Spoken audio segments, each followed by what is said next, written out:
Pastinya rakan tugas Faris Daniel, awal pagi ini apa yang dapat dikongsikan setakat ini? Adakah pintu hadapan itu, di hadapan itu sudah dibanjiri petugas media kerana difahamkan akan berlakunya pergerakan di sana?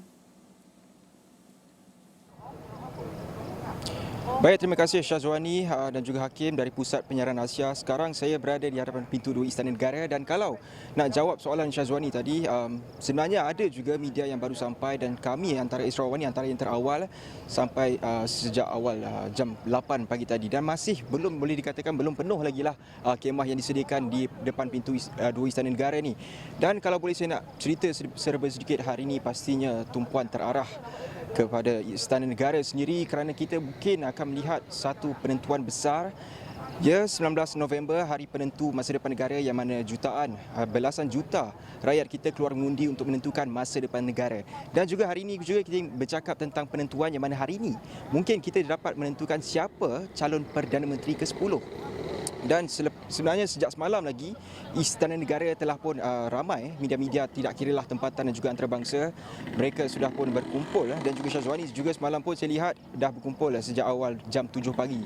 Dan kalau nak kongsikan apa keadaan di luar sini agak lengang lagi dan boleh dikatakan kawalan keselamatan juga kalau nak masuk sebelum pintu Istana Negara ini sebenarnya ada roadblock dan saya yakin itu juga adalah demi faktor keselamatan kerana lepas ini juga mungkin akan ramai ahli-ahli parti politik dan juga pemimpin parti politik yang akan keluar masuk ke pintu Istana Negara.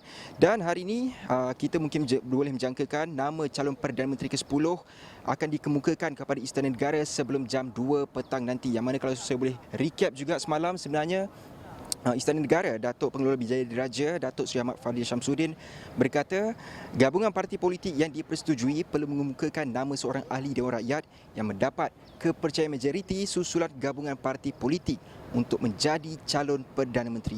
Dan kita masih lagi ditinggalkan dengan teka-teki kerana kalau dilihat semalam rundingan dijalankan dan kita masih lagi tidak dapat meramalkan bagaimana agaknya rundingan itu setakat pagi ini. Adakah mungkin ada perubahan ataupun sebagainya. Kalau kita lihat semalam juga pengerusi Pakatan Harapan Datuk Seri Anwar Ibrahim, beliau konsisten dengan kenyataannya sebelum ini iaitu PH ada jumlah kerusi parlimen yang cukup untuk membentuk kerajaan dengan bergabung bersama parti lain. Namun parti yang yang dikatakan akan mengadakan kerjasama dengan Pakatan Harapan itu tidak disebutkan beliau.